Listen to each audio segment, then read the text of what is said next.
My name is Katie Doss, and I am the Des Moines Regional Coordinator here at the Sustainable Iowa Land Trust. My background is I used to work on the Central Iowa Climate Action Plan, and before that I interned with the Easter Lake Watershed Coordinator. And prior to that, I was a seasonal naturalist at the Kane County Forest Preserve in Illinois. I graduated from Drake University this May, actually, in 2024, with a degree in Environmental Sustainability and Resilience and Law, Politics, and Society. So I'm a bit new to all of this, but I'm super excited for the opportunity to get to share a little bit more about what SILT is doing here and how we are permanently protecting Iowa's farmland. So just to give a show of hands, is anyone here in this room a farmer? Awesome, one farmer representing. What about a landowner or has someone in their life who is a landowner? Okay, and who here is just here because they're interested about learning a little bit more about this organization? Awesome, that's what I like to see. Let me go over here. Is this working now? Maybe not. That's okay, I can just keep being loud. So, a little bit more about the Sustainable Iowa Land Trust. We are a 501c3 nonpartisan nonprofit, and our mission is to permanently protect Iowa's farmland for sustainable food farming. We also focus on trying to connect new and beginning landowners to farmland, especially in a time when accessing farmland is very expensive and there are lots of barriers to do so. So a little bit more about what SILT does as a land trust. A land trust is the only kind of nonprofit that can make a forever promise on land it does not own. This promise is called a conservation easement. And in the case of the Sustainable Iowa Land Trust, or SILT as we like to refer to it, that means that it is an agricultural conservation easement. So this differs a little bit from other types of land trusts who may have easements to permanently protect Iowa's natural landscape. Our easements are focused not only on promoting sustainability, but also giving people the ability to do farming on their property, more specifically food farming. With a conservation easement, it is a legal document that is tied to the deed of the property in perpetuity. That means that no matter who owns that land, whether it is a landowner's next of kin, maybe it's the farmer that they really like and have been working with for a long time and want that farmer to take over the operation, or maybe even it is a new and beginning farmer, someone who hasn't yet had the opportunity to try their hand at farming. No matter who it is, that conservation easement is, that conservation easement is tied to the deed of the property in perpetuity. So it is a way for landowners to leave their legacy. As that land is passed down through generations, that conservation easement stays the same. And you might be thinking right now, okay, well, what happens if SILT doesn't exist anymore? Well, even if SILT as an organization no longer exists, we are accredited through the Land Trust Alliance, and that means it will become the responsibility of another entity, the next closest entity to SILT, to monitor and enforce those conservation easements. And I know monitoring and enforcing sounds a little bit serious, but really what that means is a yearly monitoring visit. So me or a different member of the team goes onto the farm every year and just makes sure that that land is being used in a way that is in alignment with the easement. So I've heard of stories from other land trusts where they'll go to the monitoring visit and they'll see that there's an apartment complex or something being developed that is not in line with the easement, and in that case, then they would have to have a conversation with that landowner who's developing it for something that is outside of the easement. So what SILT does is we go in every year and just make sure that the farm is being used as they say it's being used. So that is the first way that SILT permanently protects farmland, but it is not the only way that SILT protects land as a land trust. The second way that SILT can protect farmland is through something called a reserved life estate. This is when a landowner donates their land to SILT in their will. So at the time of their passing, that landowner then says, I give up the right to this land, and SILT will become the manager of this property. In that case, then, SILT will be the individual responsible for finding a tenant for that land and will assume the rights to that land, unlike a conservation easement where the landowner retains all rights to that land, as well as all responsibilities for finding a tenant and making sure that it is being managed in the way that they would like it to be. And so with a reserve life estate, it is a way for a landowner to leave that legacy to make sure that even once they are no longer there, their legacy on that land continues and it stays in farming in a way that they would like it to be. The other way that SILT can protect land is through an outright land donation.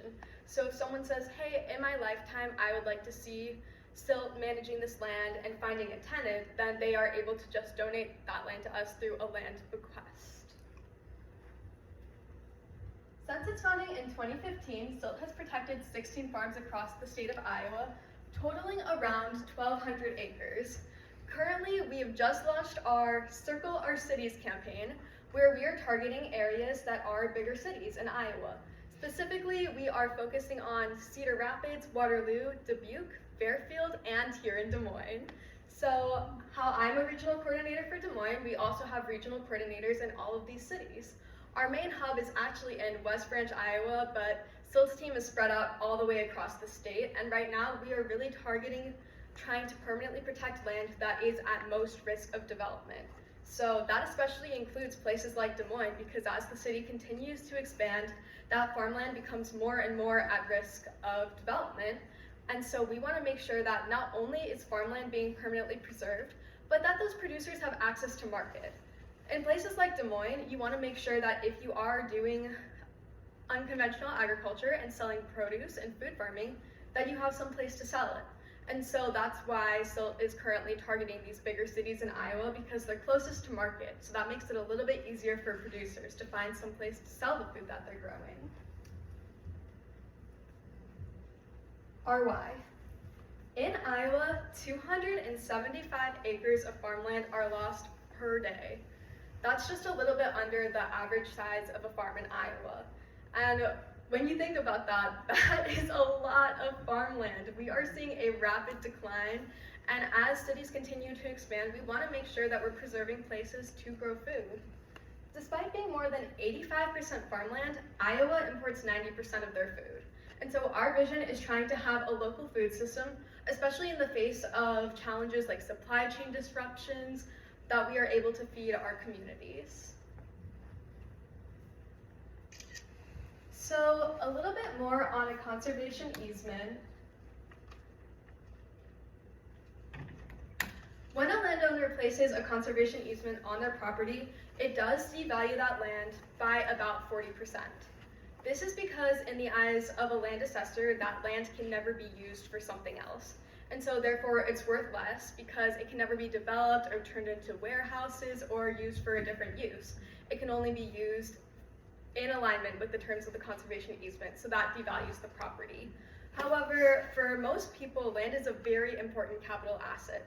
So there are some ways to help recoup some of that value. And at SILT, we always say we are not tax advisors. This is definitely something that you need to consult with legal representation on, whoever is on your financial team or your attorney. And so this is a big decision, oftentimes the biggest donation a landowner could ever make in their life. And there are some benefits that placing conservation easement on a property can qualify you for to help recoup that loss. That includes a 16-year 100% deduction of your annual adjusted gross income at the federal level, or up to a 20-year $100,000 Iowa state tax credit. The biggest program that currently exists and benefit that we can offer to landowners is the ACEP ALE program. SILT was recently given eligible entity status for the ALE program, as it's often referred to. And so if a landowner is selected through that program, they become eligible for basically a payout for getting that conservation easement. So that payout qualifies landowners for 50% of the reduced value. So say a parcel of land is valued at $200,000 before the easement. Then after that easement, it brings the value down to $100,000. Through the ALE program, the landowner would get $50,000 back as a payout. So that's one incentive for people who maybe land is their retirement plan and they need to make sure that they can recoup that value. But the biggest reason that people protect their land is because they want to leave a legacy. For a lot of people, they have spent their entire lifetimes as acting as stewards of this land, maybe even multiple lifetimes. A lot of the farms and the landowners that we talk to have had these farms in their families for generations, putting work and blood and sweat and tears into these properties. And seeing that go away just as easily can be absolutely heartbreaking. And so this is one way to make sure that that does not happen. Conservation easements protect against zoning changes and development. And so as farmland continues to change hands, this is one way to make sure that that land is permanently preserved, and a way for landowners to always leave the impact on their community that they grew up in, to make sure that that community always has access to local foods. So you've heard me say sustainable probably about 1,000,000 times now. So I just wanted to talk a little bit more about what that means for us. Generally, sustainability guidelines have to do with practices that help build the soil health rather than detract from it. And so we're hoping for farmers to do practices on their farm that help build the health of the soil. And that can look a lot of different ways. We have farmers that do rotational grazing. We have some farmers doing vegetable farming. One farm that I like to highlight that's closer to Des Moines is Grade A Gardens, and they do a lot of really cool garlic stuff and have a garlic festival every year, which I highly recommend checking out. It's super awesome. But farms that are following sustainability guidelines can look a lot of different ways.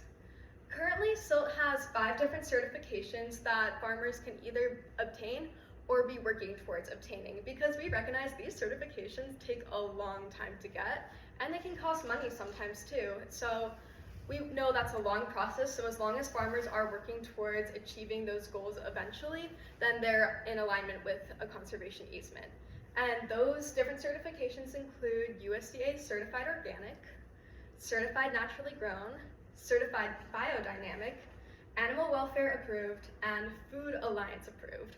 But right now, SILT is working to expand its guidelines to include a sustainability plan as a part of that contract, making things a little bit easier, because our mission is not to provide more barriers for beginning farmers. Farmers already face a lot of barriers as it is, and so we want to try and make it easier for farmers to meet those guidelines. And we also recognize farming sustainably doesn't always mean having a certification, and so we're trying to find ways to incorporate that into how our system currently works.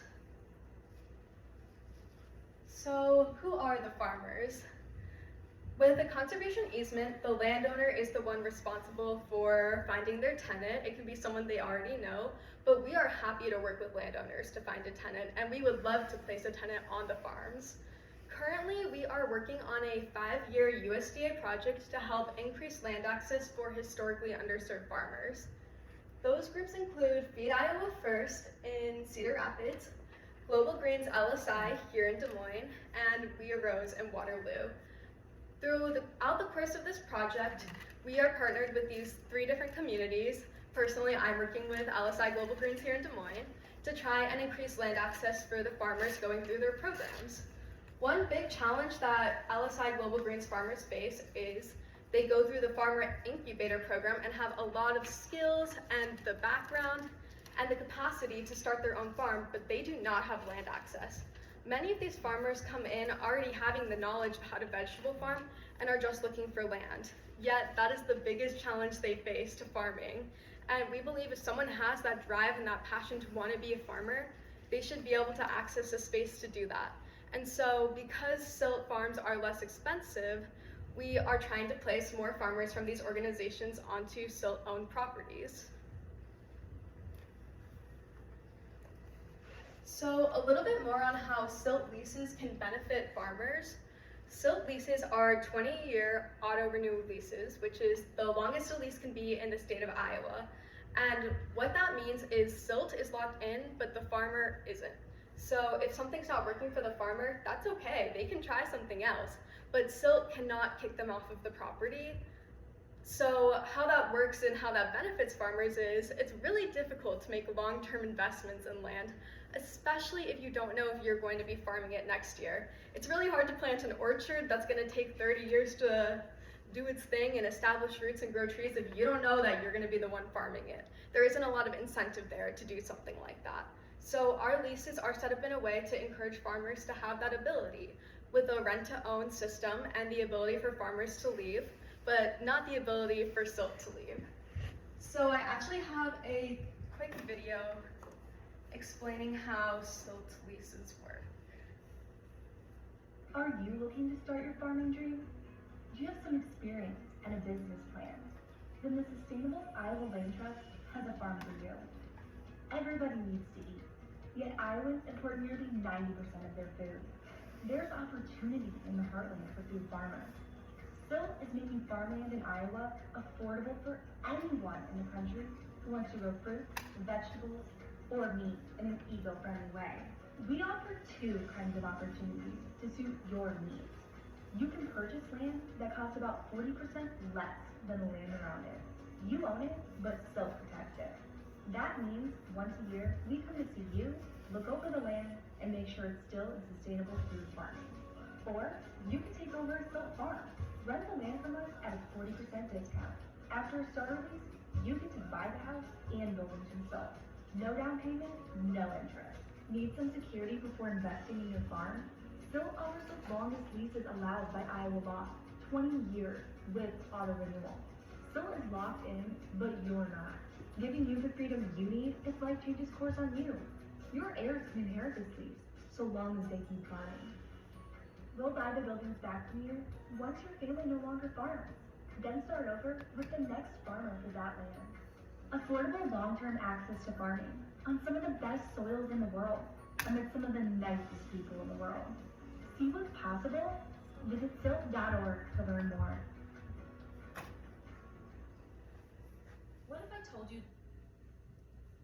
So hopefully that helps you understand a little bit more on how SILT leases benefit farmers, because they are typically a lot less expensive than the surrounding area. And just to give an example of how difficult it truly is for new and beginning farmers to access land, especially this year, I have an inflation-adjusted graph over the last 40 years, so you can see just how much the price of farmland value has risen, which is great if you're a farmland owner, but really difficult if you're trying to buy farmland and you don't necessarily already have those ties and connections that help you make that connection and give you that ability to purchase farmland. And so because it is so expensive, it is really imperative that there are opportunities for farmers to access land. And here at SILT, we know there's a lot of farmers who would like to access land. We have a long list of people who are interested, beginning farmers from all across Iowa, including people who are involved in the organizations that we're working with through the Increasing Land Access Project, but also just people in general who are interested in farming and looking to get their start,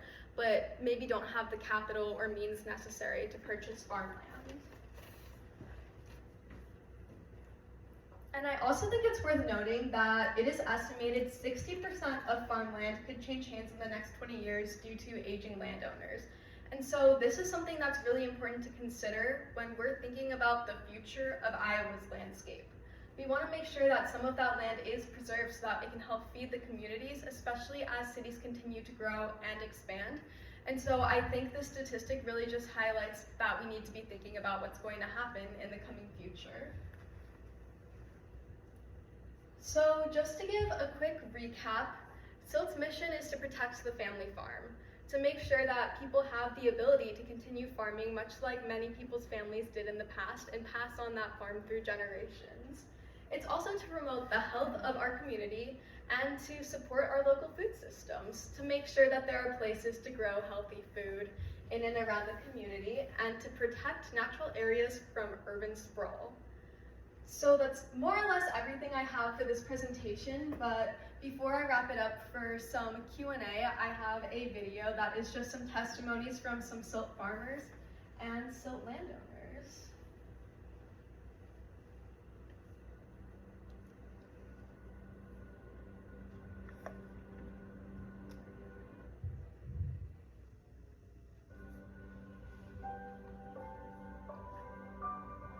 In the heart of America, Iowa's fertile land has long been the backbone of our nation's agriculture.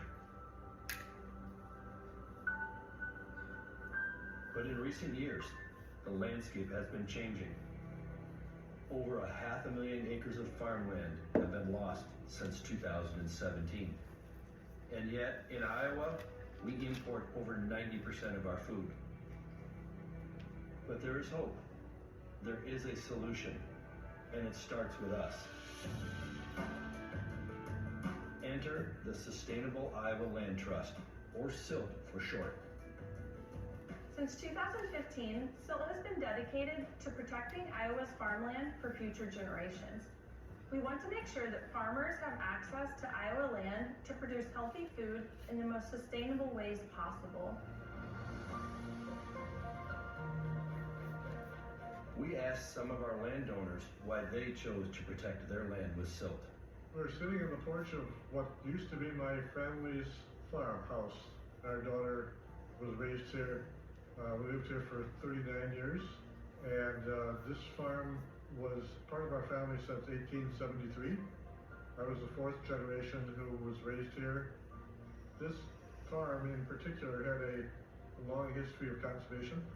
It's one of the oldest conservation farms in the county. Some of the terraces that exist here were built in 1943 by my father, and they're some of the oldest plow-built terraces in the county. So there's a history there that wanted to protect. Primarily, this should not be corn and soybean. That's not what this land is built for. The erosion effects are significant, and the fact that the SILT use of this land is designed to conserve the land and as well as to allow it to be and require it to be used for food production. We wanted to make sure that there was at least one farm available in the area that could grow food. There's a long tradition of good local, healthy, locally produced food here. And what we realize is that you can't have that if you don't have a place to grow it, and if you don't have people who want to grow that. And we were not satisfied that the alternatives we had when we retired were good and would promote that opportunity. SILT provided that in a way that our family could not, because we don't live forever. SILT is an organization, the Land Trust, designed to protect land for that purpose in perpetuity. My name is Brian Fleck. We're on 40 acres of prime Iowa land that I call the Haven Farm. We purchased it in 2007 as an investment. I had just started a new career as a teacher, and it was actually kind of a nuisance to take care of. But then over the years, and especially during COVID, this became that I'm very involved out here now. I come out here every day. I really believe that it's everybody's responsibility to take care of the earth. And this is my little postage stamp on the globe that I'm doing that with. You know, I've been so lucky in my life. You know, I was born to humble beginnings, and through luck, hard work, but mostly luck, I was able to buy this place. And I think a lot of other people have the same resources. They just don't stop and think about it. And there's 1.6 million people that have bigger net worth than me. And if all 1.6 million of them took a small portion of their estate and put it to something like this, what a wonderful world it would be. Without SILT, if I didn't have anything like that, I could die and then it would go into an estate, and who knows who would buy it and how it would turn out. With SILT, I can, rest comfortably knowing that it'll be used for something along the lines that I was hoping it to be. Land is just ours during our lifetime. It's just here for us to use right now, and it's not all about ownership or whose it is, but about having the ability to use it, ideally the ability to live on or right near your land. And that's something that is a huge challenge for beginning farmers, and SILT provides a really unique model for accessing that kind of land. Vegetable farming requires quite a bit of infrastructure in terms of having the ability to wash produce, to store produce. That's all stuff that you could spend a lot of time and money and resources building. And if you're going through a typical rental situation, and if for some reason you had to exit that lease, you would lose all of that. Whereas working with SILT, we have the opportunity to farm here long term, and it's a much more secure lease situation. The things that we are building here, we can earn equity in those things, which is really unique. And I think that's a really important part of what SILT is doing Organizations like SILT give me a lot of hope that people like us will be able to access land in the future. Ethan and I aren't special. We just had a really strong desire to grow lots of good food for lots of people. And I think, if you have that will inside of you, you should be able to access land. It should really be that simple. We can't do it alone. We need your help. Iowa landowners, now is the time to take action. Your land holds the key to our state's future, to preserving our agricultural heritage, and to ensuring a sustainable food supply for generations to come. By protecting your land with SILT, you're not just safeguarding your own farming legacy, you're investing in the future of Iowa's farming community, in the livelihoods of new and beginning farmers, and in the health of our land. Don't let your land be lost to development or unsustainable practices. Choose SILT as your partner in conservation, and together we'll cultivate a greener, more resilient Iowa. Contact us today to learn how you can protect your land with SILT. Together, we'll grow tomorrow's harvest by protecting today's land. Join us in shaping Iowa's agricultural future. Together, we can make a difference.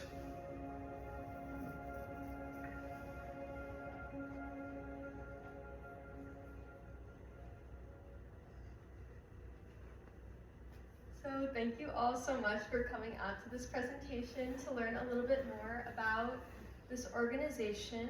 That's basically all the information I had for you, so I wanted to open up the floor to see if I could answer any questions that you have. Yeah? Is it all organic farmers? So not necessarily. There's different certifications that farmers can do, and it kind of depends on what they're farming. So some of the farms are certified naturally grown, or certified biodynamic, or certified organic, or welfare approved. So it really just depends on the specifics of the farm. But if by organic you mean low or no pesticide application, then I would say yes, that's generally a theme throughout most of the farms. Yeah. Do you have any farms in the program now that were previously conventional but converted or partially conventional like that? Yeah, I'm not totally sure on the answer to that. I don't know the full history of all of the farms we work with, but I will say one of the farms that we have now is actually in corn and soy, but it is a USDA certified organic farm, and that food that they're growing is being used to feed animals. So I would say that's our most unique farm because it's not as in line with the food farming, but technically those restrictions still apply because it's being farmed organically and being used for animal feeds. So that's kind of a more unique scenario. Yeah. I was wondering if you could talk more about some of the beginner farmer programs. Most of the programs I've found have expected you to already be farming before you can even become engaged in the programs. Yeah, so that's certainly true, especially with farmers that we see. The USDA even defines beginning farmers as someone with, I believe it is 3 to 10 years of experience. So if you've been farming for 10 years, under the USDA's definition, you're still a beginning farmer. And I would say that definitely is something that is repeated back to me by people who I've worked with who are farmers. They say it takes a lot of experience, but that's definitely the case. And so it depends on an individual's background. For the farmers that we're working with through Global Greens LSI, most of them have graduated the incubator program. So they've taken classes on business planning and financials because, as anyone engaged in farming knows, it's not just growing food and vegetables, you're also running a business and you're finding access to market. And so, yeah, I would definitely say that is true. A lot of the farmers that we work with who are farming on SILT farms do have over 2 or 3 years of experience, which is actually lower than a lot of the times what you would need for farming. But what that can mean is you've engaged in classes, maybe you studied sustainable farming somewhere, or you have a horticultural degree, or maybe you have a really productive garden and you've been selling out of your home. And so that definition isn't as specific for us as it is for some USDA programs. So to qualify for new and beginning farmers, a lot of times you do have to have a couple years of farming, and that isn't necessarily the case with SILT farms. Could you tell me, or share with us a little bit about, this is a national organization? So No. SILT is just in Iowa, but Just there are land trusts all over the U.S. So do you coordinate with the various network of land trusts throughout the United States?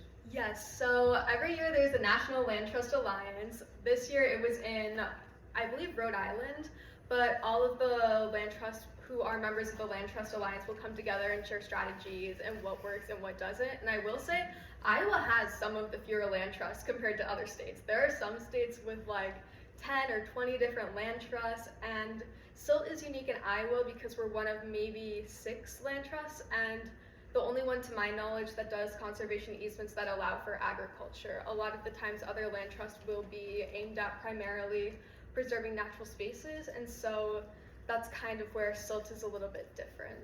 What is the source of your funding, and who are your advocates? Yeah, for From sure. the ground up. Well, I can Top down. Yeah.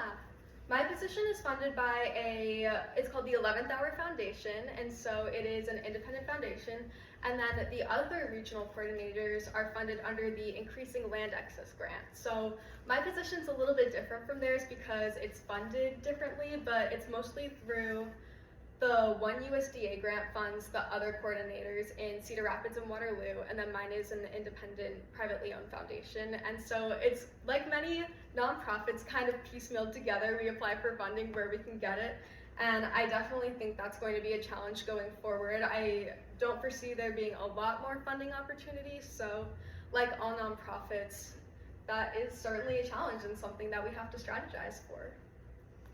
What's the trends in terms of transferring land? Who is, you're saying people are retiring for one reason or another, passing away, whatever it might be. Where is it going? Yeah, I wish I had Do you that have a pulled sense up. of that? Does your organization know what's happening on a trend wise? Yeah, so I know we lose 275 acres of farmland per day. So that means 275 acres per day are going out of farmland. But that could mean a lot of different things. So maybe it is apartment complexes or housing of some sort, or maybe a warehouse or a different facility. So I don't actually have the data on that. I wonder, that would be interesting to find though, but. So, let me see if I can't answer your question. All this land is being transferred, most of it is being purchased by existing conventional farmers to expand their farms. By conventional farmers, are you talking about corporate agricultural farming? No, I'm talking about Or just farmers neighbors in or Iowa. what? They're usually family corporations or individual farmers. But as land becomes available, they buy it to expand their current farms. So Could it's you not share your source for that? Iowa State University's land surveys. Yeah, I will say that's where we found information too about land changing hands and losing those 275 acres a day. I can pull up that, but I don't have any data specifically Can on. that be available through ISU Extension? But then that isn't a loss of farmland, it's a changing of hands? No, but when she's saying 20% of the farmland is gonna be sold, most of it is going to be sold to other farmers. Yes, for that later statistic, that's probably accurate, is we are going to see that land changing hands, and it will potentially go into the hands of other farmers, but we just don't know because we can't see the future. Yeah. As one of those old farmers in Madison County, dealing with land transfers in our county, the very large amounts of it is being bought up by, I'll just say it in a discriminatory way, rich doctors and lawyers in Des Moines who buy it for hunting. And it's going out of farm production. That's interesting. And they build one big mansion on the top of the hill and have a hunting preserve over the other 200, 400 acres or whatever. Well, thank you for that And insight. I don't know quite what we do about that. Right, yeah. One of the real issues is financing, because it's not my issue, but for the vast number of old ladies like me, and I think we're about 40% of the farmers now, maybe. I think it may be even more. You know, my husband died. couldn't do the farm work.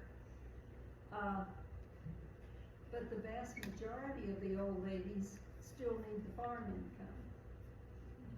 And so the issue then is how you transition and what it's gonna transition to, and also provide the necessary income to either the retired farm family or the retired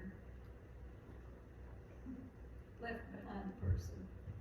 Yeah, thank you for that story. I feel like it really illustrates a lot of the stories that I hear from people about when they're trying to figure out what to do with that estate planning and that transfer of land, so I really appreciate it. So where do you get the land? Yeah, so individual donors, people learn about SILT and they think, hey, this maybe aligns with what I've been doing. I've been farming organic and I don't use pesticides, and maybe I don't rely on this income, or I'm not necessarily relying on the sale of this farm to pay for my retirement, and I want to make sure that this land stays in farming. That's the most important thing to me, is that this land is always protected. And then that's when someone would start a conversation like that with SILT, and we would work with them to craft their conservation easement, or even their reserve life estate or land donation, depending on what they feel best fits what they're looking for. I don't know if SILT continues to do this or not, but my wife and I own the land that Grade A Gardens is on now. And SILT helped find, hook the people that own it up now and are running Grade A Gardens, help us get together, and they purchased the land from us after we signed a land easement. And I would echo what the lady back there said. I also live in Madison County. I bought some land at an estate sale 2.5 years ago in Decatur County to farm, and there were 3 parcels of land. The parcel I bought and 2 others. The 2 other parcels were bought by people who had more money than they knew what to do with from the urban Des Moines area, and all they do is hunt on it, and and it's just going to hell in a handbasket because they don't even hay it or anything like that there. Yeah, thank you so much for sharing. You mentioned 5 levels of certification on a progressive basis. What could you describe what the incentive is, or what the 5 levels are about? I mean, the different certifications that SILT farmers can either obtain or be working towards obtaining really just have to do with what they're farming. So if you're doing a rotational grazing, then maybe certified animal welfare approved is the right certification for you. LSI Global Grains does certified naturally grown because that's what makes the most sense for them. So it's all really up to what markets the farmers are looking to tap into and whatever strategy they are interested in. But we are trying to move a little bit away from the rigidness of those certifications, because we want to allow people to be able to implement sustainability strategies without having to jump through all of those hoops to apply for the certifications. But it really just depends on what you're growing. So the certifications are product specific, or More or less. Or your definition of sustainable specific? Yes, they're in Or is it a alignment with the SILT definition of sustainable. And so it's kind of just a way for SILT to make sure that farming is being done sustainably without having to be too much into farmers' business. So what SILT basically decided when they created themselves as an organization 10 years ago was that we can't be monitoring everyone's farms all the time, and so we need a way to make sure that they are being monitored with the health of the soil in mind. And so they chose those 5 certifications, probably because they were the most popular, but because also they believed that it made sense with their goal of sustainable farming. Being a neophyte, define your definition of sustainability. Yeah, so any practices that work in harmony with the soil. So a lot of times it comes down to soil health, and you'll hear all sorts of farmers talking about soil health too.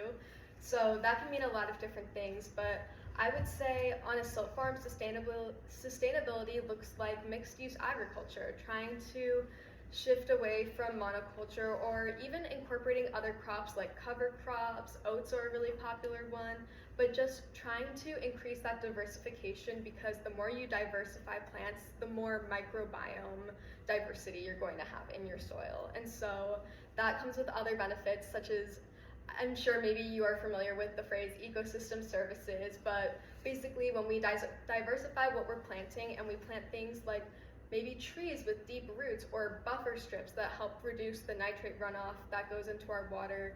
Sustainability can mean a lot of things, especially on a silt farm. We don't want to lock people into a very specific category of farming, and that's kind of what our mission is all about. But things that help build soil health and that help work in harmony with that. Is there a resource that I could find that has all this delineated? Yes, we have some pamphlets. It's the newer ones. It's the growing pamphlets in the back, not the Leave a Legacy ones. Did you have a question? Yeah, you said that you recently launched a program about preventing like urban sprawl around our urban areas. How exactly are you guys doing that? Yeah. And what's is it like a 5-year plan, 10-year plan, 15-year plan? So it's a 5-year plan. It's the Circle Our Cities plan. And so how we're doing that is basically where the SILT team is stationed. So the SILT staff members are all across Iowa. And so to make sure that we're really targeting our efforts in metro communities, we have a staff member in Dubuque, Fairfield, here in Des Moines, Waterloo, and Cedar Rapids, as well as our headquarters in Iowa City. And so when we say Circle Our Cities, it just means that we are prioritizing outreach in those areas and prioritizing land protection. So for example, when SILT protects land, oftentimes we're looking for parcels of about 10 acres or more, but in an urban area, that's not necessarily always an option. Right now, I'm working on a project that's like 5.7 acres, but oftentimes when those smaller parcels of land are right within a community, they can be a really great hub of food growing. If you've seen community gardens in around the Des Moines, it's kind of like that. You don't really need that much space to do vegetable farming, especially within a metro. And so when we're looking to protect land, we're really looking to protect within those communities, or at least near them and around them. So you actually approach land that you're interested in? Yeah, I will do phone calls, I will send mail, we do a lot of outreach, just more than just, I mean, this is outreach. well, right, but more than just right. this. Yeah, okay. Yeah, I do a lot of cold calling. Sorry. What do you think is like the biggest barriers for SILT and becoming more popular? Yeah, I mean, obviously it's just finding someone who's interested in doing something like this. This is a huge decision and it really does change people's lives. And so the willingness to find a landowner who is interested in donating that land, or even just working with the farmers that we are trying to connect to land. Right now, we are working on this project with LSI Global Greens, where we are not only looking for landowners who may be interested in a conservation easement or a land donation, but also who may be interested in working with a farmer. And so I would definitely say just finding that perfect person. It takes a really specific type of person to want to do something like this. So that's definitely the biggest barrier. Because it's mainly a huge altruistic endeavor, just helping someone. For sure it is. Yeah. Do the farmers that you place and connect with landowners, do they often have to like relocate and reestablish themselves somewhere? Yeah, so that was one of the biggest barriers that we had just faced this last month actually. We had a farm that we were looking for a farmer in Ottumwa, but that's really far. And so we were trying to match a farmer with that land, and oftentimes it is really difficult to leave your community and uproot your life, especially if you have children.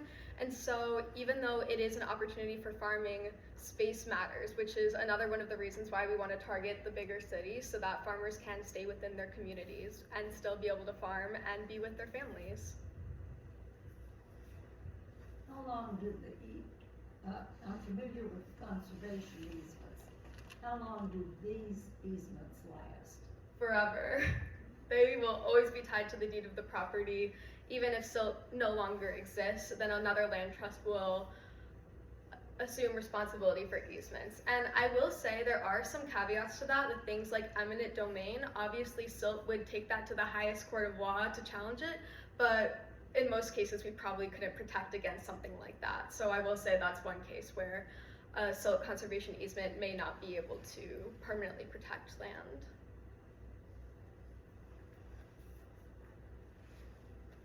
Yeah? Obviously this is for places that are already farms right now. Is there cases where someone owns land but it wasn't originally a farm, it was something else and they wanted to make it into land?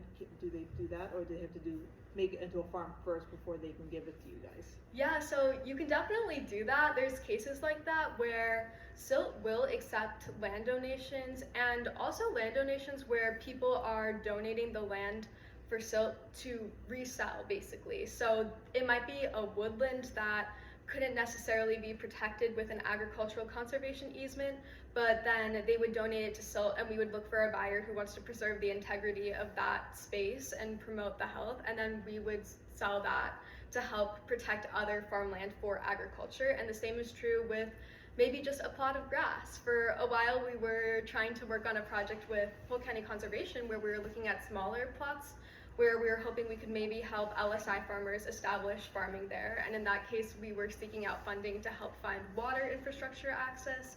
And so that's just kind of an example of how those projects can look. You have to get a little bit creative when you're trying to find ways to have urban farmers, as we've learned. Yeah? It may be easier to transfer to organic or sustainable if the land hasn't been farmed. Yeah. Because if it hasn't been farmed, then that means it hasn't been chemical to death. Yeah, that's a really great point. Which is a typical problem. And I will say some of our farms are in the Conservation Reserve Program, and with the conservation easement, you could have the whole entire property in the CRP program for that 10 to 15 years or whatever it is to help reestablish soil health. So it doesn't have to be in perpetual agriculture. You can take those necessary steps to help promote soil health and then eventually use that land for food farming, or even just a portion of it for food farming. Thank you very much. Yeah, anything else? Otherwise, thank you all so much for being here.